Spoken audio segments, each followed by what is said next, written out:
ભુજમાં કારમાં આગ લાગી। અચાનક ઇકો કાર સળગી ગઈ। કારમાં 5 લોકો સવાર હતા। તમામ લોકોનો આબાદ બચાવ। ફાયર ફાઇટર ઘટના સ્થળે પહોંચી આગ પર કાબૂ મેળવી લેવાયો। આગની ઘટનામાં કાર બળીને ખાખ થઈ ગઈ।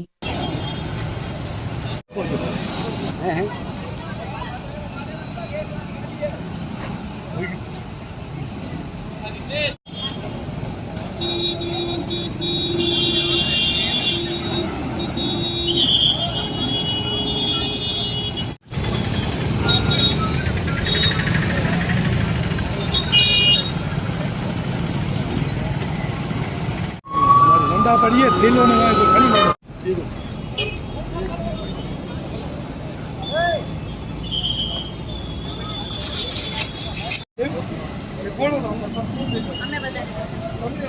पहले तो खाली धुआं निकल पड़िए।